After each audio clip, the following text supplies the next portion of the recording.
Hi guys, I'm Fiona Rutherford with Bloomberg QuickTake, and today is World Financial Planning Day. So we have two incredible women with us. We have Bola, who is a financial wellness coach. We also have Selina Flavius, who is the founder of Black Girl Finance. So thank you both for being with us.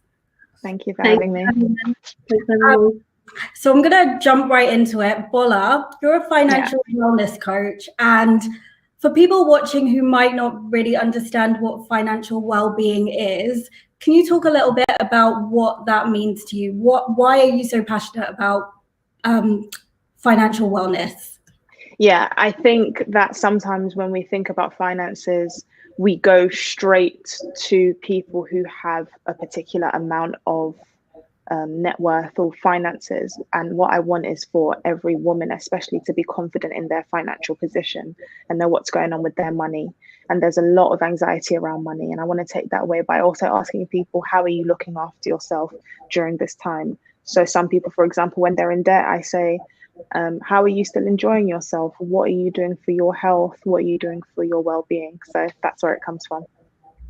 And do you have like a personal story of how this became such an important topic for you? Yeah, there's definitely been times through my ventures where I have not had a lot of money and it hasn't made me feel great. And I said, I don't want to feel that way. And I want to encourage others not to feel that way as well, because you never want to put a number on your value.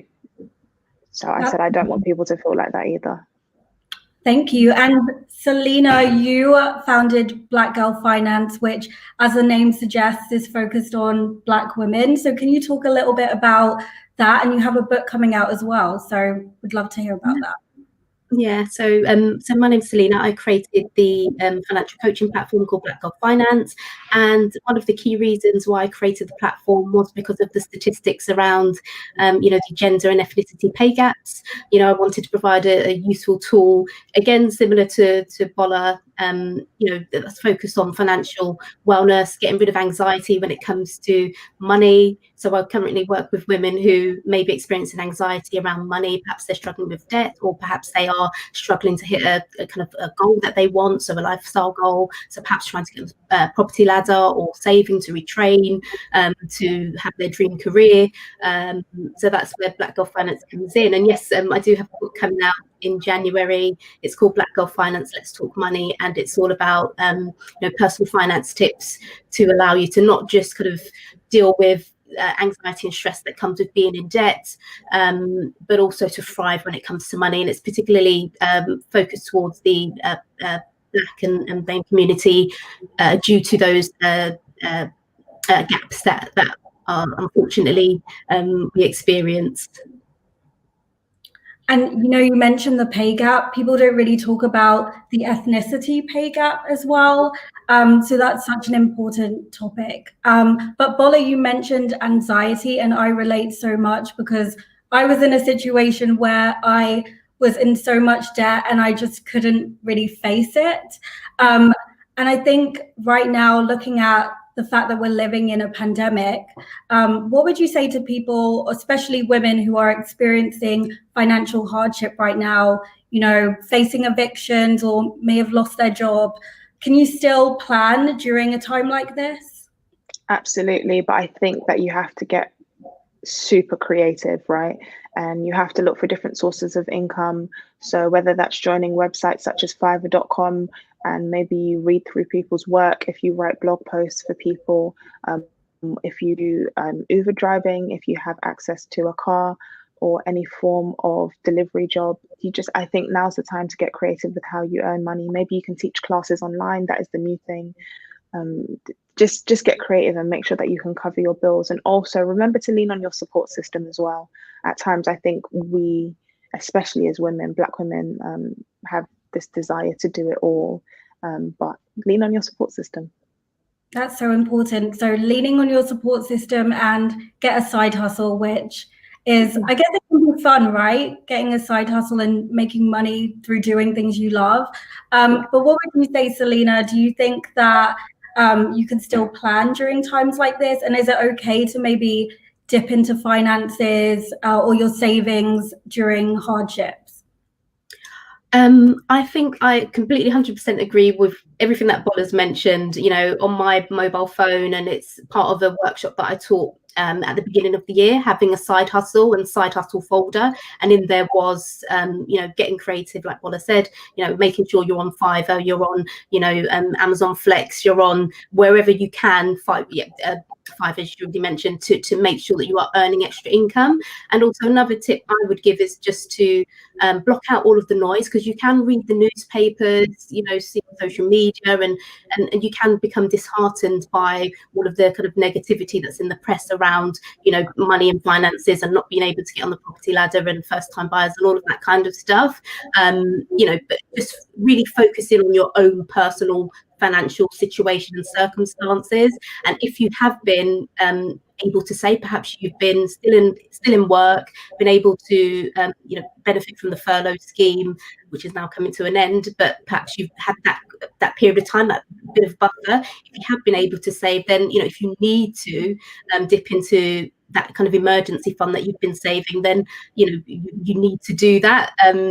If there's no other option, and also what Bola said about leaning on your resources and people that you have available to you, that's also very important. So one of the things that I suggested on another panel talk was, if you're a young person and struggling with, maybe paying rent and kind of housing costs, that tends to be what, the most expensive bill that a lot of us have.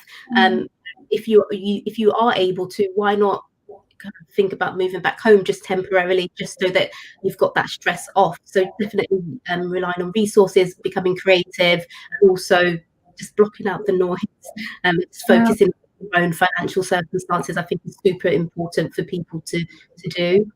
There is a lot of pressure to have a house, have like all the nice clothes you want, go on holidays. So yeah, I completely agree. But one thing I've noticed on both of your Instagram accounts, actually, you talk about paying yourself first. Yeah. What does that actually mean, Bola? Yeah, so paying yourself first means don't pay the retailers, because it's something that we can all do. Is your savings in a good place? Is your emergency fund in a good place? How are your debts? Are they cleared? Are you taking care of them?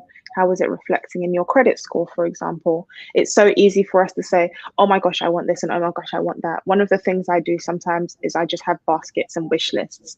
And if the time comes and my budget for it, then I'm happy to spend on it. But in general, I don't. I ensure that I pay myself first, and I make sure that I'm getting the best rate of interest I can get for myself, and that I have all the cushions in the world, because we are basically in the UK, we are in a recession. So we absolutely need to prepare for that. I agree. What do you think, Selina? Paying yourself first, is that what you do? It's my maxim. It's what I live by. I do it myself. I go on about it constantly every kind of beginning of the month. Payday is save day for me, and I'm a lot better off for it. The period of time whereby I wasn't saving, didn't have a budget, and I think these things should be all done within a budget. So if you do have debts, or if you are building up an emergency fund, make sure you budget it all, put it all in your budget, because I think you can get thrown off. If things are not kind of allocated properly or thought about in advance, I think you can easily become, thrown off. Your financial management can be thrown off. Perhaps if you suddenly come into, some money, and then you just decide to throw it on your debts without really considering, your essential bills, or, fun kind of stuff that you might want to have for a period of time, it can really throw it off. So I think, building up an emergency fund, and also, paying down those high expensive debts within a budget is probably the best approach, rather than just, throwing things, willy-nilly here, there, and the other. I think that's important as well. But yeah, definitely pay yourself first. When I used to try and save after payday, I had no chance, because I'd be thinking about the things that I wanted to buy last month, and buying them this month, and then everything would just be thrown off completely. So I think paying yourself first, 100%. So Bola, you mentioned wish lists. So I have an issue, because there are lots of things I want, but how do you actually stop yourself from buying it? Do you just keep them in your basket and just kind of wish that you had them, or like how do you get that personally? How do you have the self-control to not buy, especially with things like that buy now, pay later schemes that are everywhere? It's so tempting to just click buy. Yeah, I think it's about having the discipline and knowing the difference between needs and wants. For example, how is this going to contribute towards your life? And even when it does come into your life, is it a sense of immediate gratification, or is it something that you find, would you still want it in a month? Is it just is it a quick turnaround? You have to decide these things for yourself. So one of the things I do is I have wish lists and I have baskets, and then if I come back by payday and things are gone, then I know that I didn't really want it that much, because if I did, I would have found the money for it after I've taken care of essential bills. Prioritizing, it's really important point.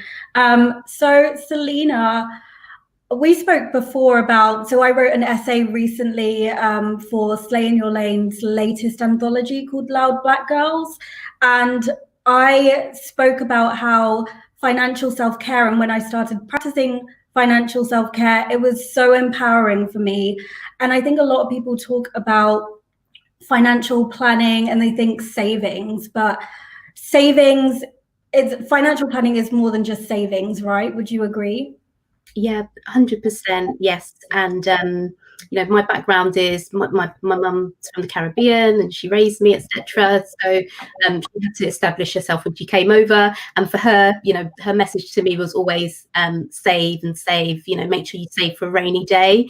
But a lot of us who are perhaps first and second generation, people now living in the UK, we don't experience that same type of rainy day that perhaps our parents would have experienced. So, I didn't suffer the way that my mum suffered or experienced kind of poverty or anything like that she may have experienced. So it's about not just saving for a rainy day, but how can we make our money work for us? And I think that's super important. Again, back to the ethnicity and gender pay gaps. If we are earning less, unfortunately, we need to make sure that we're making our money work well for us when we do earn it. So looking at things such as investing, once you've got everything in place, once you've got your emergency fund, perhaps you've paid off your high interest debts, then you can start investing and making sure that your money is working for you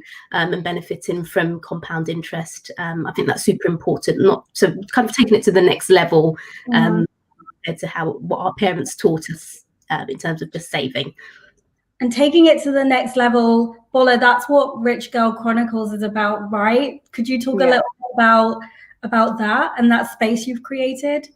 Yeah, so Rich Girl Chronicles started 2 years ago, and I wanted to set up an accountability group for women to discuss finance in a social way. So one of the things I do is I start by asking people weekly, how are you feeling about your finances? Because some people say, oh my gosh, it was my birthday, I have absolutely splurged out. And then instead of making it a moment of judgment, I say, right, what did you spend your money on? And what, did you have a great time? Was it good? And things like that. And you say, okay, so you just have to make some cutbacks this month.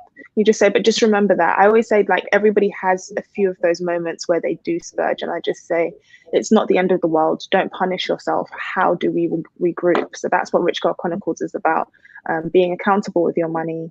So every month we check budgets and we talk about credit, saving, debt.